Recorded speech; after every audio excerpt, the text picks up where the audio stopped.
Vamos então abrir o nosso próximo painel com o título A Importância de Assumir o Controle do Próprio Destino. E para ele convido ao palco Gustavo Neres, associado 1 do Instituto e diretor da Blue Cosméticos. E Aaron Brook, anfitrião do The Aaron Brook Show, diretor executivo do Ayn Rand Institute por 17 anos. Atualmente, atua como presidente do conselho. Nascido em Israel, Brook possui um BSc em Engenharia Civil e um MBA e PhD em Finanças pela Universidade do Texas. Em 1998, cofundou a BHZ Capital Management. E para a apresentação do painel, convido Juliano Pinto, associado 1 do Instituto e gerente de planejamento e novos negócios da High Company.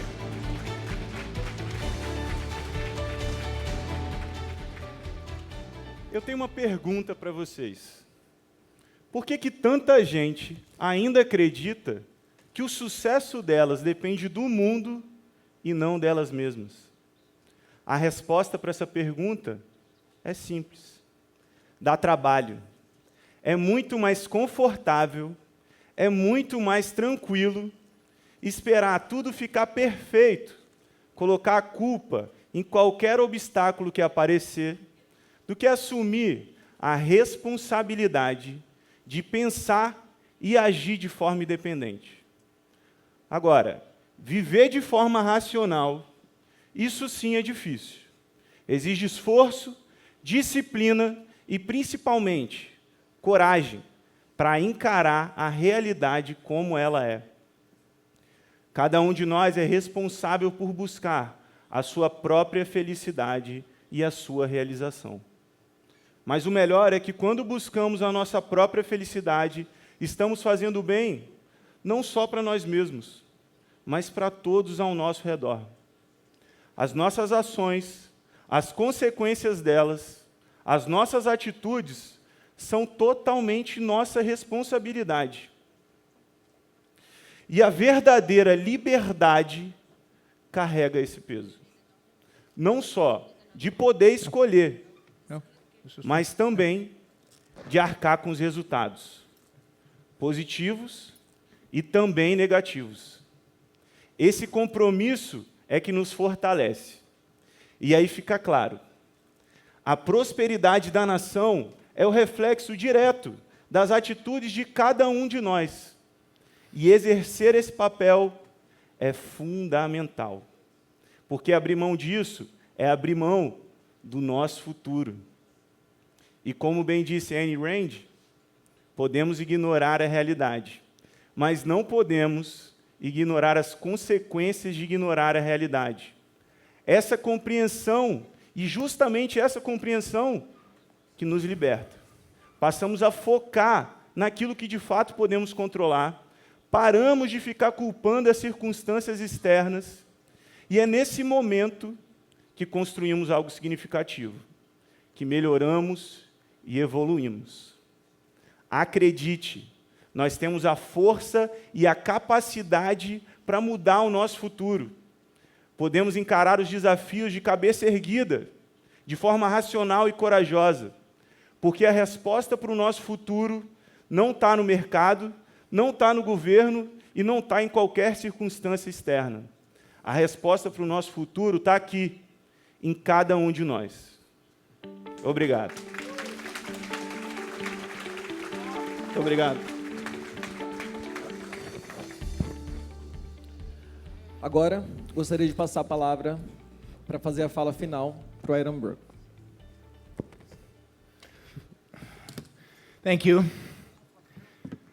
So the topic of today's conference is prosperity. The prosperity of nations. Why are some nations prosperous and others not? Why are some periods in history do human beings prosper and during other periods in history they do not? And what does that have to do with what we just heard about your personal responsibility, about the fact that you can shape your own future? Well, let's think about it from an historical perspective. Historically, human beings, for almost all of our history, have been poor. Not just a little bit poor, not like the poor that have automobiles and air conditioning and iPhones, but poor where they have nothing. Less than $2 a day in today's dollars. There's about 5 to 8% of humanity today who live that poor. But not that long ago, really not that long ago historically, just 300 years ago, maybe even 250 years ago, 95% of humanity, really 100% of humanity, were dirt poor, had less than $2 a day. And even the richest of the rich, no running water, no electricity, and the worst of all, no iPhones. Just a couple of centuries ago. From the perspective of history, that's like that. It's nothing. So what happened? How did we go from being so poor to being so rich? Because we complain about the economy, we complain about life, we complain about not having enough iPhones, but we are rich in comparison to history. How did that happen? I mean, there's a sense in which this is the most important question that we all face. It's the most important question philosophers and economists and political scientists and psychologists and whoever else need to answer. Because it explains life. Nobody wants to go back to poverty. So how did we get out of it? Maybe will prevent us from going back to it. So when did this all start? When did economic growth and prosperity start? Because for 100,000 years, this is a graph I'm going to draw with my hand, right? For 100,000 years, we were basically dirt poor. And sometimes things got a little bit better, Greece and Rome, and then they got worse again, and then they got a little bit better in the Renaissance, and then they kind of stayed flat, and nothing really happened. And then suddenly, they got super amazingly good in the 200 years. What happened in that inflection point that made it so that we are so prosperous today? And again, how is that related to this question of personal responsibility? Well, when did this happen? When did we start getting rich? We started getting rich around the turn of the 18th century, the Industrial Revolution. What's the name of this age in which we got rich, or the beginning of it? It's called the Enlightenment. And what was the Enlightenment? What was the essence of the Enlightenment? Again, I think the most important question we have facing us is what was the nature of the ideas? What was the nature of the society that made it possible to take us from a shift from poverty, and by the way, poverty went together with authoritarianism, to a society of relative freedom and relative wealth. Well, what was the Enlightenment about? What did they contribute? What did they add to human knowledge? Well, the Enlightenment is also called the Age of Reason. And what the Enlightenment does is it really brings forward to the forefront this idea that human beings know the world not from ancient books, not from revelation, but from studying reality, from observing facts, from analyzing the world scientifically, from using their rational capabilities, from using their reason. And it's not the case that just some special class of people can reason. It's not the case that truth comes from authorities and we must accept it. What the Enlightenment teaches us is that truth is accessible to every single one of us if we're willing to pursue it, if we're willing to use our mind, if we're willing to open our eyes, if we're willing to use logic, willing to use reason in pursuit of that truth. So the Enlightenment liberates the human mind. It tells individuals, you can think for yourself. You're not dependent on authorities. You're not dependent on philosopher kings. You're not dependent on religious leaders. You're not dependent on secular leaders. You, as an individual, you are what counts. Because you have a mind. Because you can reason. It turns out, counter to what the collectivists teach us, even to this day, there is no such thing as a collective mind. There's no consciousness hovering above all of you right now, thinking for you. All there is your mind and your mind and your mind and your mind. That's all there is.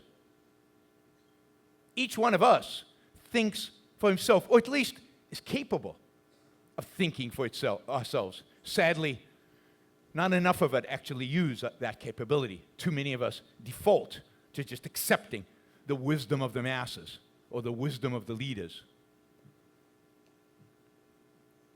So this idea of individual autonomy is based on the idea that we can reason. Individual autonomy does not come from our capacity to feel. Feelings do not provide us with truth. It does not come from faith. It comes from a capacity to think and discover truth.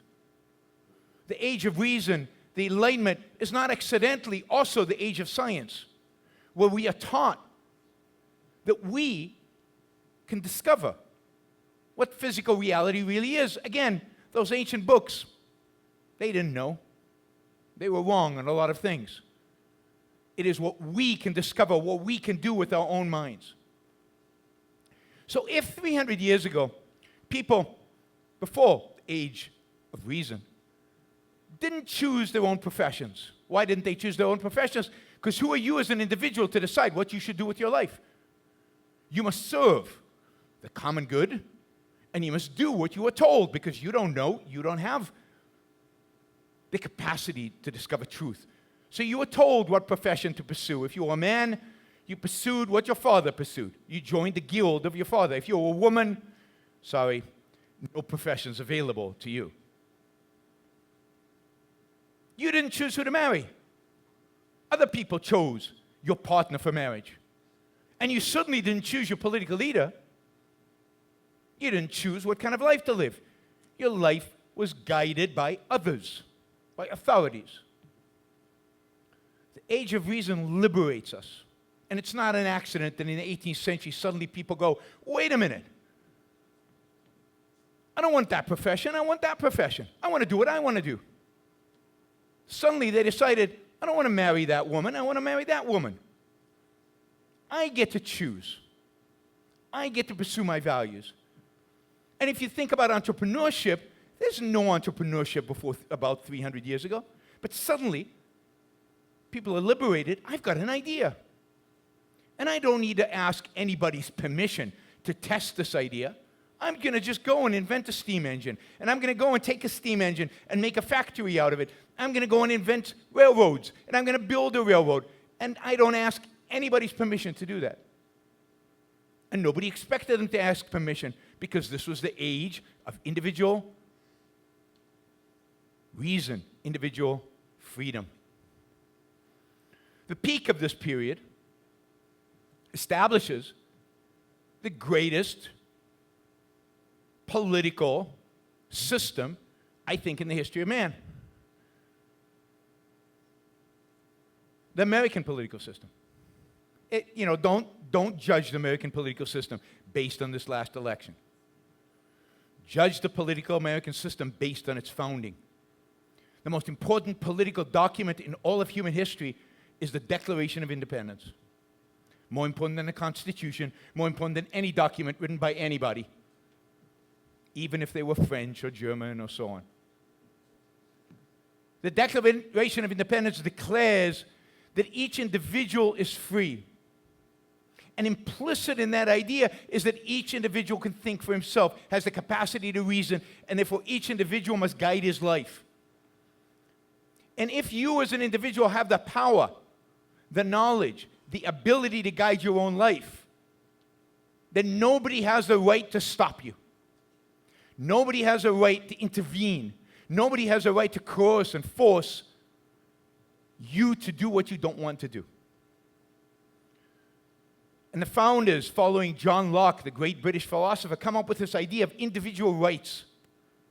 Rights are the idea that you, every single one of you as an individual, are free to live your life based on your values, following your judgment, and nobody, not even 99.9% of the population, can stop you or should be able to stop you. Your life is yours to be lived as you see fit. Therefore, you have a right to your life. You have a right to pursue values based on your own judgment, in pursuit of your own happiness. Happiness in a political document. Remember, Declaration of Independence says you have an inalienable right to life, liberty, and the pursuit of happiness. So it's when you as an individual pursue happiness, when you individual use your mind to pursue your values, that is freedom when people cannot coerce you. And that was the vision of the Enlightenment. That was the vision of the original political system that was America. And one of the sad realities that we have is that we've moved away from that vision. Because that vision, from the prosperity perspective, right? If we think about what makes countries prosperous, well, there you have it. What makes people prosperous is when we unleash the spirit of individuals. When we unleash the human mind to go and pursue your values. You start companies. You invent products. You invent medical treatments. You invent iPhones. Prosperity is a consequence of individual liberty. It's not an accident that communism produces poverty and death. It's not an accident that socialism is a failure, because communism and socialism are systems that reject individual liberty. It's not an accident that fascism produces nothing but death and destruction. It rejects the idea of individual liberty. It rejects the idea of the individual guiding his own life by his own reason. Every political system that tries to reject the individual and his spirit fails. We live today in a variety of mixed economies, a little bit of freedom and a lot of regulations and controls and taxes and limitations and collectivism. And to the extent that the mixture favors individualism, favors the individual and his ability to live his life as he sees fit, you get more prosperity. To the extent that it favors collectivism, to the extent that it favors ignoring the individual, indeed sacrificing the individual for the sake of the group, to that extent you get less prosperity and often poverty. It's really curious. Latin America is this great experiment that keeps happening, right? Because you guys like to experiment with collectivism. Like, for you, individualism seems to be like the plague. You run from it. So what was the richest country in Latin America 30, 40 years ago? Venezuela, where they have a little respect for property rights, and they have the largest oil reserve in the world, and they were fairly rich, not because they were super free, but because they were a little bit free. And then they decided to do what? This individualism stuff, this freedom stuff was no good for them, so they adopted socialism. And like that, they become the poorest country in Latin America.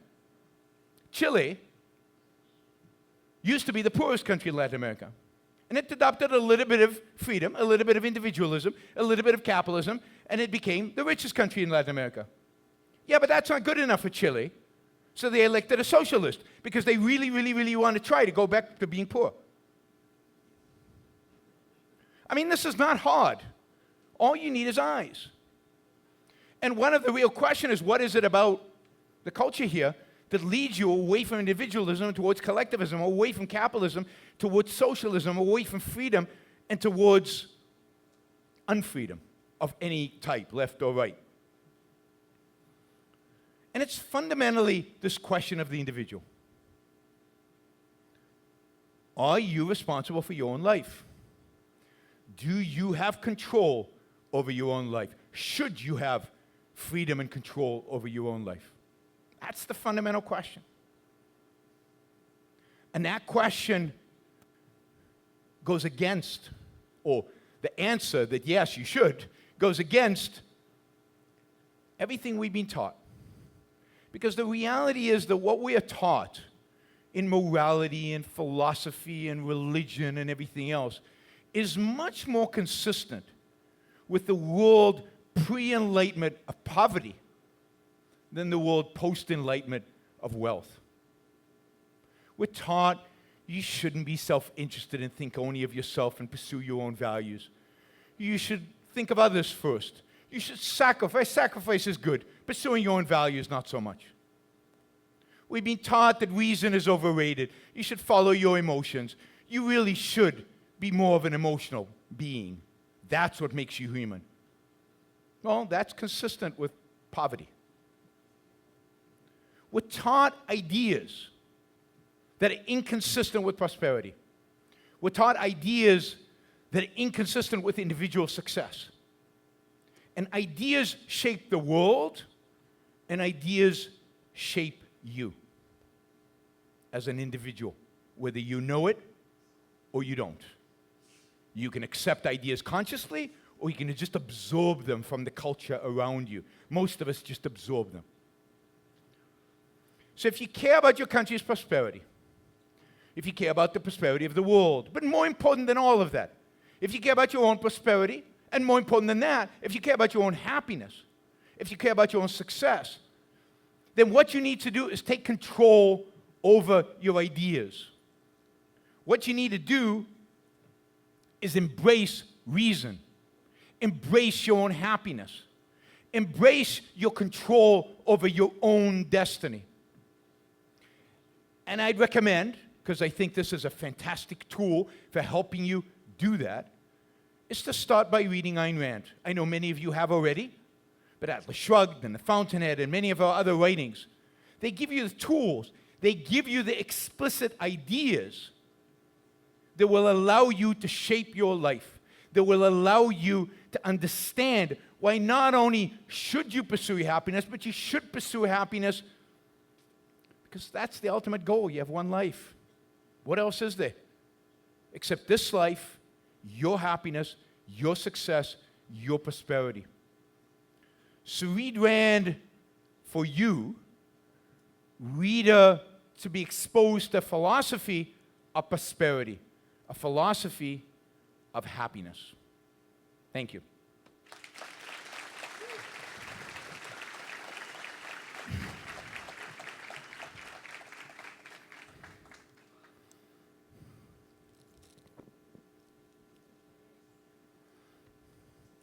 Muito obrigado. Continuando o final, o que os livros e o Instituto Ayn Rand pode ajudar cada um das mentes e dos indivíduos, do indivíduo brasileiro a viver mais e melhor o objetivismo? So first, all of Ayn Rand's books, I think a lot of Ayn Rand's books are translated into Portuguese. So even if you don't read fluent English, I encourage you to engage with these ideas with the books all over Brazil, and we've helped the publisher kind of get those published.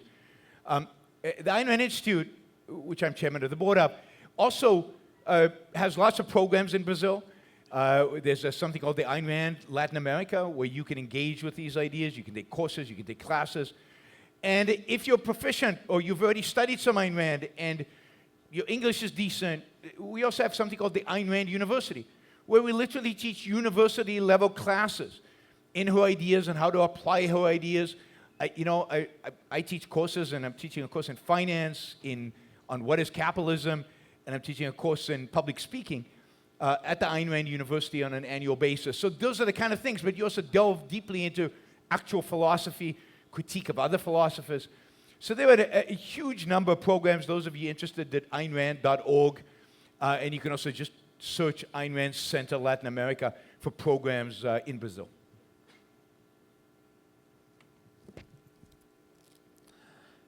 Trazendo mais para a realidade do Brasil, para você, quais seriam as principais prioridades para tornar o Brasil um país mais liberal e capitalista? Say it again, sorry. Just the Yes, sir. other half.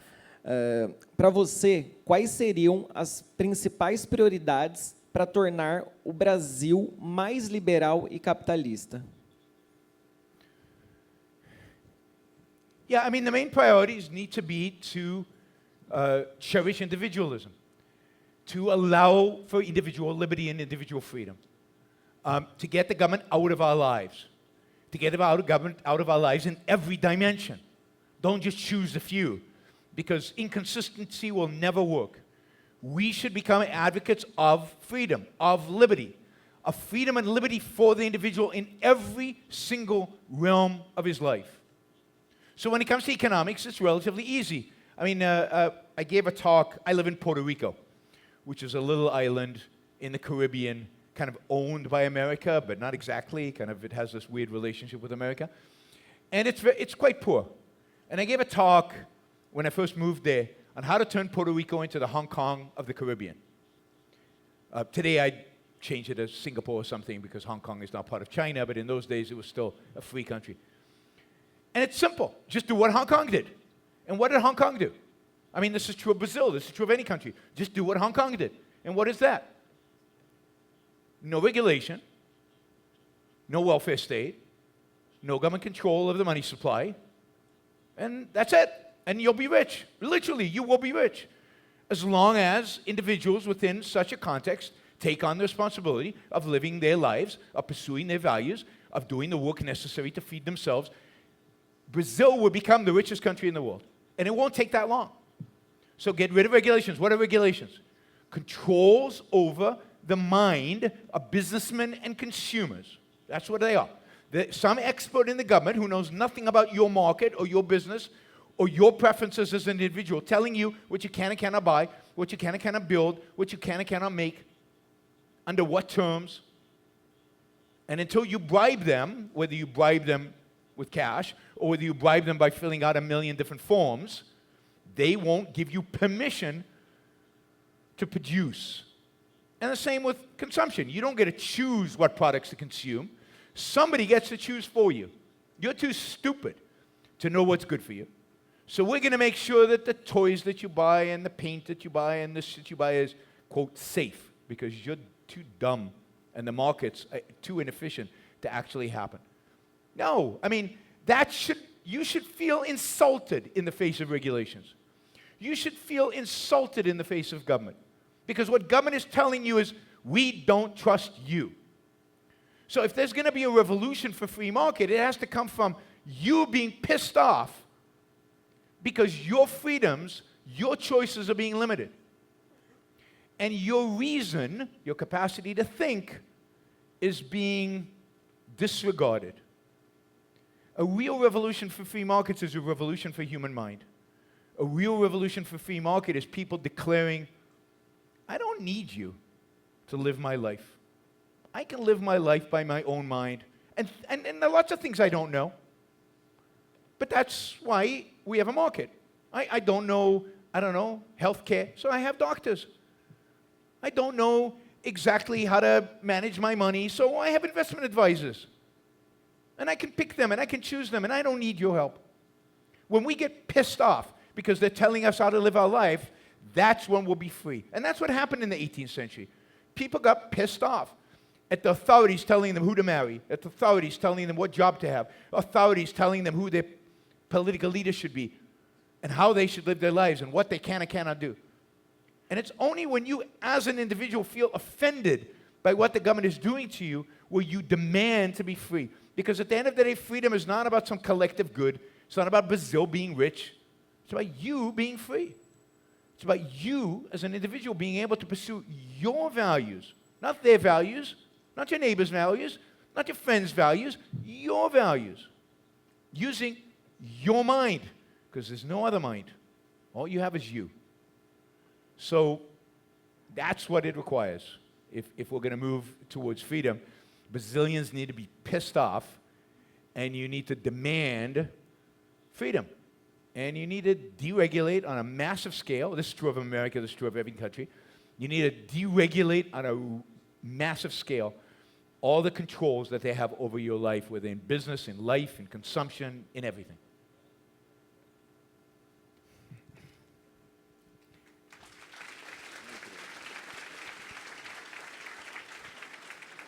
And you got to send Lula back to prison. Just as an aside, you know.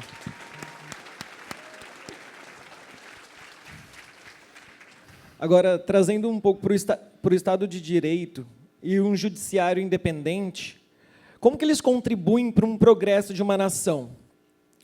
E como você enxerga o Brasil nessa análise? So one of the genius thoughts of the founding fathers of America, and they learned this from the British and from the French Enlightenment, is the idea of separation of powers, the idea of checks and balances, not giving any one part of government too much power. You want them all to be weak. Government should be weak.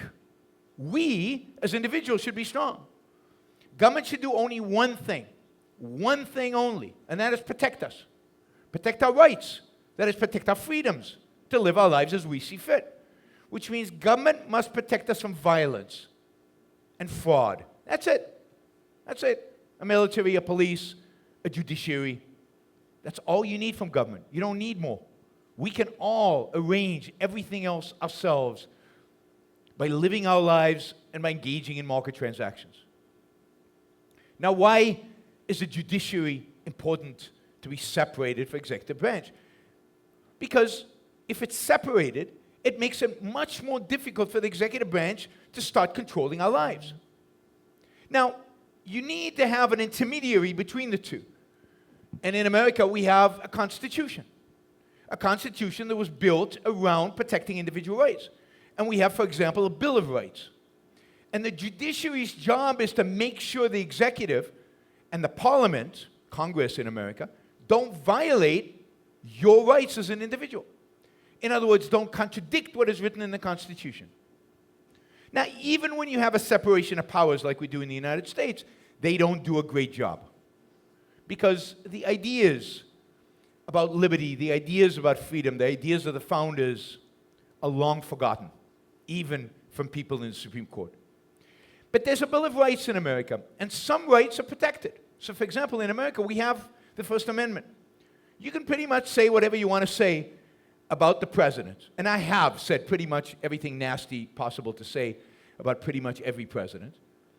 And even if 99% of the population want to put me in jail, the Supreme Court won't allow it because they interpret the First Amendment correctly as the ability to say what you want to say, and nobody can censor you. So it's really, really important to have a Supreme Court that respects the rights of individuals. Now, in Brazil, you have a Supreme Court, but I don't think they even know what an individual right is. Now, I'm not even sure the American court knows it, but they have no respect for individual rights. And there clearly is no separation between the executive and your courts, so that your courts do the executive's bidding, particularly when the executive is from the left. I'm not sure they do the bidding when the executive is not from the left. And as a consequence, what you get is more and more power in the hands of government, which means less and less power in your hands as an individual. And it is incredibly damaging and incredibly destructive. You also don't have the kind of constitution America does. No other country really has it fully. So that, your Supreme Court, it doesn't even need the executive branch to do it. Your Supreme Court, it's a weird Supreme Court, right? Your Supreme Court can actually decide who can have an account on Twitter and who cannot. Like, you guys are nuts. How is this the business of the Supreme Court? Now, in America, the executive branch can try to censor account on Twitter, and then the Supreme Court will probably rule, no, you can't do that. But here you don't even, this is like the dictatorship of the court. So you have this bizarre system which doesn't have checks and balances and doesn't have separation. And as a consequence, you guys are much closer to authoritarianism than the United States is, at least for now. We're working to become more like Brazil. Don't worry. We're really trying to be more like you guys. And we're succeeding, I think. But the very system in America resists authoritarianism. This is why we probably, maybe, will survive another 4 years of Trump. Not because it's Trump, but because the system can probably withstand his authoritarian tendencies, or Biden's authoritarian tendencies, or Obama's authoritarian tendencies. The system of checks and balances and separation of powers works in ways to suppress how much power they actually have. Countries that don't have that are in much bigger trouble than America is.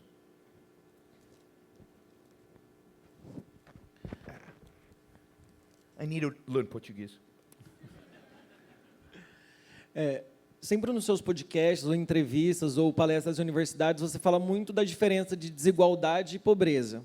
Você pode contextualizar isso para a gente e também trazer uma solução objetivista para a pobreza no Brasil? Yeah, so I've got a book. It's not in Portuguese yet, hopefully one day. One of my books is called Equal is Unfair. Because it's not fair. If some of you are incredibly productive and produce a lot of value, you should have more than somebody who's not very productive, for whatever reason, and doesn't produce a lot of value. Inequality is fairness. Inequality is justice if it is based on productivity, if it's based on voluntary transactions. A free society will always be unequal. Indeed, inequality is not a bug of freedom, computer bug, right? It's a feature of economic freedom. You can only achieve economic freedom one way, with a lot of guns, by forcing some people, taking their money and giving it to others. And you can't do that for very long before everybody becomes poor. Inequality provides both the incentives and the rewards for increased production, and it's just the outcome of freedom. In this room, however many people we have, you're all different. You're all going to produce different things. You're going to do differently. And, you know, some people will choose to be teachers and therefore be poor. And that's okay, because life's not about money. I mean, this is an objective speaking. Life's not about money. Money's important, but life's not about money. It's about happiness. And if you're happier teaching than you are being a banker on Wall Street, then be a teacher. And embrace it, and be happy. And you should enjoy the fact that some people are willing to be bankers on Wall Street, because what they do is really, really important, and they make your cost of living and they make your ability to live a good life possible. And you're going to educate their kids. So everybody wins. So inequality is a beautiful thing when it's economic. What is the inequality we don't like? It's political inequality. We don't like that aristocrats get off or politicians get off doing the same crimes we do and they get no penalty and we get penalized. Political inequality, inequality before the law, that is evil and bad. So we should strive for political equality. You commit the same offense, you get the same sentence, no matter who you know, no matter what you know, no matter how much money you have. We should strive towards political equality. And when you have political equality, you automatically get economic inequality. Now, what was the second half of the question? It was about poverty. So, poverty always has existed. Poverty is the state of man before capitalism. Poverty is the state of man before the Enlightenment. Poverty is what happens when we're not free. Poverty is what happens when we don't have any elements of capitalism. So how do you solve poverty in Brazil? Well, it's easy. Again, it's easy. You embrace capitalism. You embrace capitalist principles. I'll give you just one little example, and maybe somebody here can tell me that it's flawed. But, you know, I love Rio de Janeiro. I know I'm not supposed to say this in Vitória, but I love Rio de Janeiro. It's a beautiful, beautiful city. But there are a lot of poor people there. And they live in these favelas. And a lot of these favelas are placed in the best real estate, like not just in Brazil, but the best real estate in the world. Like I've toured favelas, and you go up to the top of the favela, and at the top of the favela, you have the best views in the world. I've been pretty much everywhere. Imagine if the people of the favela owned the land on which they built their homes. What if you gave them all right now a deed to their home and said, you own it, it's yours? Real estate companies would start buying those properties from them and pay a lot of money to build luxury villas and hotels at the top of the favela.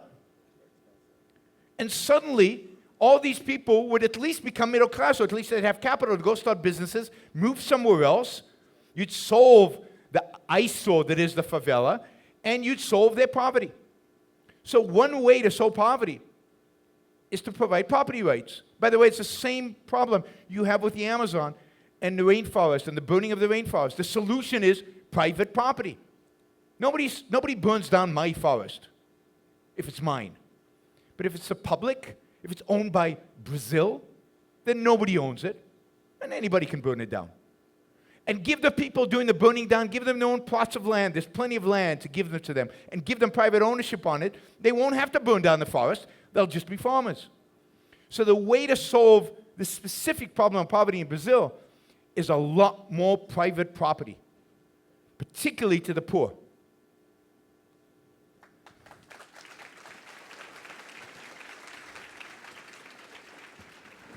One more? Yes, more. Oh, I keep forgetting. No problem. I think I know Portuguese.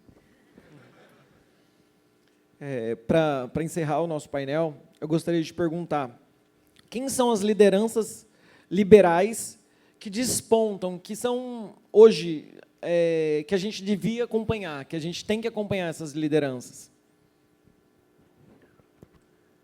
Well, I mean, I think, you know, the liberal is a big word, and it's a word that encompasses a lot of different ideologies and a lot of different views. But I really think that if you're looking for leadership on these issues, I think that Ayn Rand is the most important of all of them. And we go back to the question about Ayn Rand Institute.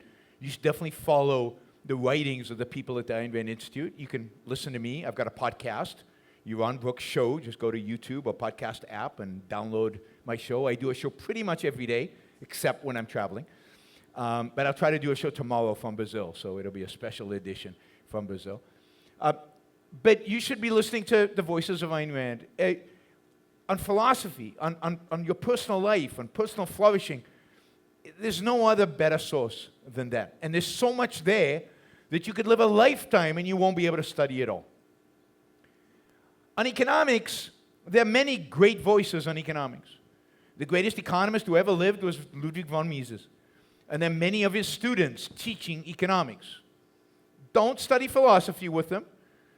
Don't study political theory with them.